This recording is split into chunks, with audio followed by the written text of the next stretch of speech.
Hello everyone and welcome back to my YouTube channel. Last week I made a video about the 32 types of friends that you should drop immediately. The types of people that are ruining your life. Imagine. You guys know I like to exaggerate sometimes. While I was recording, I realized that the video was running pretty long, so I decided to split it into two parts. Welcome to part 2. If you haven't watched part 1, get out of here. Imagine. I'm just kidding. In this video, I'll be picking up from where I last left off. Let's get into it. Number 16, people who are super into cancel culture. Cancel culture comes with its own set of societal issues. If you consider someone to be a true friend, then they deserve a chance to correct things. Like, in the end of the day, we're all human. Even if someone knows you so well, sometimes people make mistakes. People mess up. But if you really value a friendship, then I think it's common courtesy and also a way to show respect to the relationship to give your friend a chance to explain themselves. People who are ready to cancel you, they're ready to ghost you at any little inconvenience.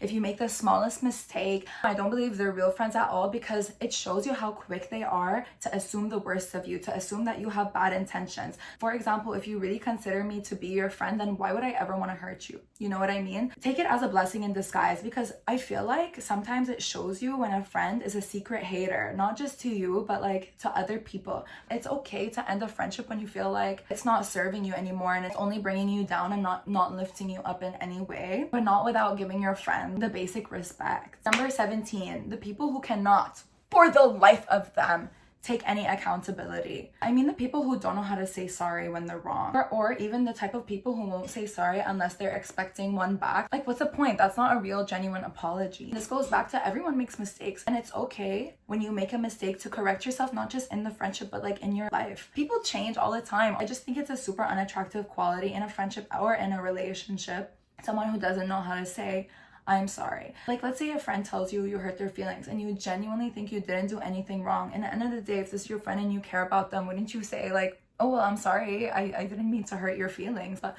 thanks for telling me. Like, what's so wrong with that? This goes way beyond just having conflict, because these types of people tend to not hold any accountability for anything in their life. Like, it's the same type of person who is constantly blaming others or blaming external factors for the situations that's happening in their life. Like, yes, it's true. Some things are up to fate. Some things happen because that's how it should happen and you can't control it, but there's also a lot of things that you can control. And part of being an adult, being like a genuine, real, responsible person, is knowing how to take accountability. Get rid of these people, because they are just the most draining, most difficult type of people to be around.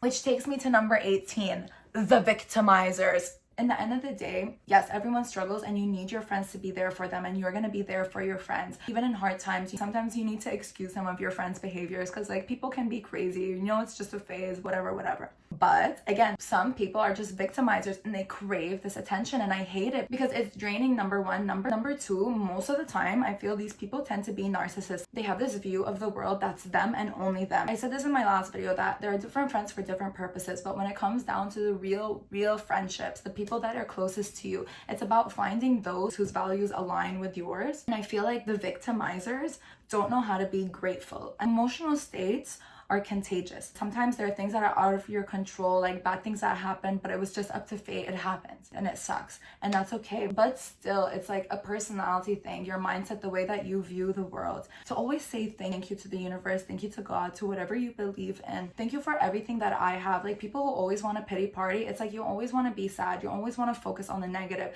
You're always attracting more negative. It's like, why do I want this negative energy around me? Like, get it together. Literally get it together. Learn to say alhamdulillah. Number 19, the friends that everyone in your life doesn't like. I have so many mixed feelings about this, because I've always been the type of person who's like, I don't care if no one likes you. If I like you, then you're my friend. I like you. That's like my business. But I have been proven time and time again that I am wrong. And sometimes I'm like, oh, you just don't know them. Like, you just haven't seen this like warm, nice side of them. But in the end of the day, this like was always proven to be true. Like, the close people in my life who I value, who I trust their opinion, and who like we're on the same wavelength. If every single one of them doesn't like this person, like there must be something I'm missing. I'm not saying cut these people off, but I'm just saying beware. Number 20, friends who constantly cancel way too much.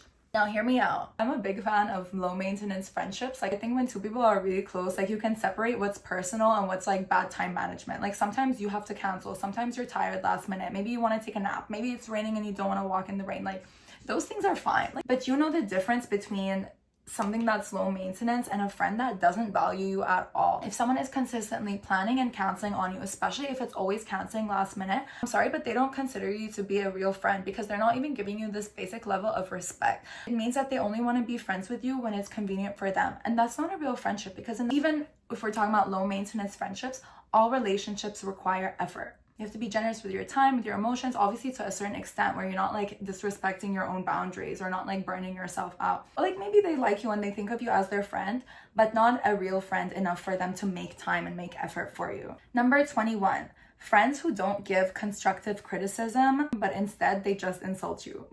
Like, I think this one is pretty self-explanatory. Number 22, friends who are constantly finding reasons to be mad at you. This is just a secret hater, or even if they're not a secret hater, like maybe this is a friend that you shouldn't have in your life, like someone whose values don't align with yours, because it takes a lot of effort to constantly be looking at the negative, to always be pointing out like things that they want better. If you consider someone to be a true friend but they can't even see the good in you, they don't want the effort to like even see your true intentions, like that's crazy to me. Why would you want to be around this person? Number 23, friends who will use something you've told them in confidence and throw it back in your face or use it to win an argument. For example, let's say you were going through a hard time and your friend was there for you. And then you get in an argument one day and they're like, well, I was there for you when you were like sad for a long time.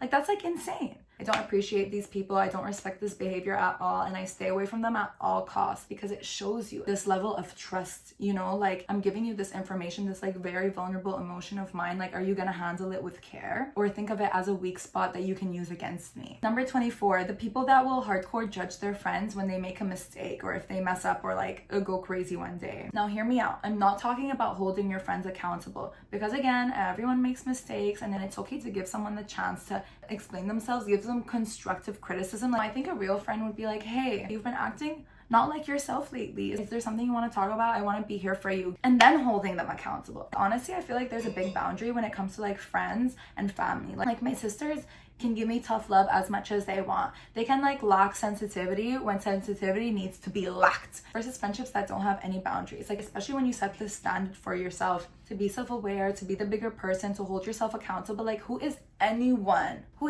to come and judge you when they don't understand your emotional internal states? Number 25, the friends that disappear automatically when they get into a relationship. Now look, everyone goes through the honeymoon phase when they're in love and it's all about this emotion. But a real friend doesn't ditch you just because they have a significant other. People always say, oh, relationships take a lot of effort. And I said it earlier, friendships take a lot of effort too. Now, in the end of the day, the way someone wants to prioritize is up to them. But to not undervalue the friendship, like relationships come and go. Like some people date for like 5 years and then break up. You never know what happens. But your friends will be there forever. And if you're happy in a relationship, they will be happy for you. But you have to show them that you care about them too. That, hey, I have this huge new priority now, but I still value this friendship. I'm still gonna make time for you. The reason that I'm bringing this up because there can be a point where it can be toxic, where it's like maybe your friend is going through a really, really hard time, but you don't want to be there for them because you're like too busy in your new relationship. Like, how did this relationship change the value of your friendship? You know, was it only important when you were single, or is it still gonna continue to be important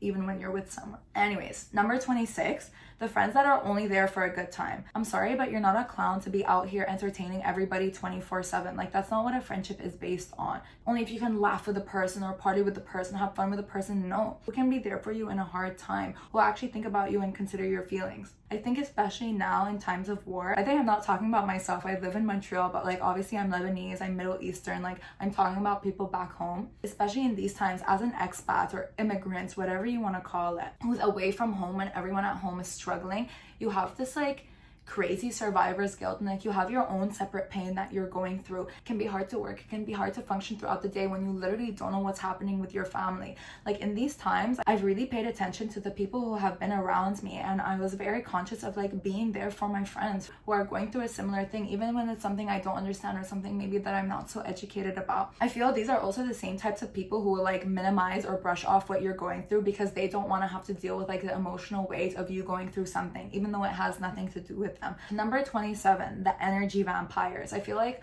throughout all this list of people that I've been talking about last video and this one, a lot of them are like people who drain you. The way to point these people out, what I'm talking about is the kind of people who after hanging out with them or after having a phone call, you leave feeling like bad about yourself. You really feeling super exhausted. You don't want to hang out or socialize with people for like the next couple of days. Like they really drain you. Anyways, number 28, mean girls. I said this in one of my videos. I'm gonna say it again. Mean girls never retire. Like the same people who are not nice in high school will like always be not nice. Even if someone treats you with kindness, but they in general don't treat others with some level of respect, that don't have any basic manners, it's like I don't want to be around you. Thanks for liking me, but no thanks. Number 29, the girls that will forget about you whenever the guys or the guy friends come around. As a 22-year-old woman, I can like confidently say that I believe that girls and guys cannot be best, closest friends and have absolutely no romance in between. Like, look, it's different when it comes to someone that you grew up with. Like, anyways, the point of saying that is after learning this, there's a whole new value and meaning that you assign to your female friendships. Like the girlies are really the girlies. It even feels different from when you're younger. Consider like everyone to be on the same level. Still, like the female friendships offer so much value and are so special. I believe girlhood is so real and it's something only like you girls can experience together. So being one of the girlies, if I see that one of my friends will like completely disregard the girls or put aside like any of the girls' feelings just when the guys come around, it just really throws me off in a bad way. Like I don't know if I have the words to explain it, but it just like gives you a bad feeling. And don't get me wrong, I'm not saying, oh, it's wrong to value your guy friends. No, but I'm saying specifically girls who prefer male validation, male attention over their female friendships. Number 30, people who don't know how to debate. There's a constructive way to have dialogue, and even when you so strongly disagree with someone, I think you will find so much freedom when you learn that multiple truths can coexist. Like the truth is not singular, because all us 8 billion people on earth have our own framing. We have our own way of seeing the world. Like, you know how they say you don't see the world as it is, you see it as you are. So think about how all these different perspectives can come together. It's actually very beautiful. And these points of difference are great opportunities for you to be learning more, to educate yourself, to practice your open-mindedness, which I think is what allows us to co-create a culture of peace, to empower each other, to collaborate. And if someone is so close-minded that they don't even know how to debate, like, oh, I know I keep saying this again and again, but the real friendships is like when your values align, but that doesn't mean I have to think exactly the way that you think. Everyone in the world thought the same way, we would have no innovation, we'd have no growth, no change. Not in society, not in our businesses, and not even within ourselves. Now the last two are so self-explanatory and like you guys should already know this. Number 31, the friends that you wouldn't introduce your parents to, like you're almost embarrassed to present them. And number 32, the friends that you wouldn't be comfortable inviting into your home. For me, it's like my house is my safe space. I am the one controlling the energy here. I choose what comes in, and anything I don't like, I will push it out. If I like don't really truly feel that you have good intentions, or I like don't know if I can really trust you, like why do I want to bring this energy into my house? I can't believe I've literally been recording for 50 minutes. I hope I cut this video down into like 15. In conclusion, life is too short to be putting up with bad behavior. Just learn to protect your energy, and also remember to be self-aware and like notice a pattern. Like if you're constantly attracting bad friends into your life, I think that the universe is trying to send you and teach you a lesson that you're not learning.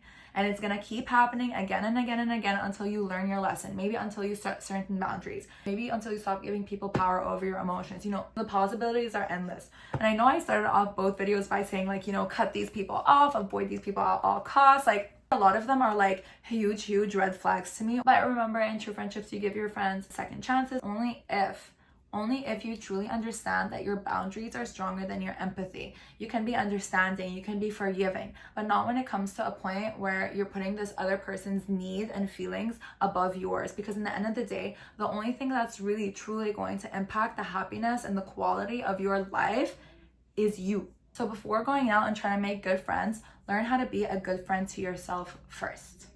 I love you guys. Thank you so much for watching my video. Let me know in the comments down below if you agree or strongly disagree with anything that I said. And if you enjoyed this video, don't forget to like, share, comment, and subscribe. Okay, I also want to hear you guys' opinion on like what you're thinking of my In My 20s series so far. I'm trying to do a mix of lifestyle where maybe I'm challenging myself, learning something new that can motivate you. Maybe sometimes it's vlogs, maybe sometimes it's sit down chit chat videos, you know, to give advice to things that I've learned. Personally, I'm enjoying this mix because I'm trying to find the style maybe that like works best for this series, resonates most with you guys. So let me know what you guys think. Again, thanks for tuning in, and I will see you next week.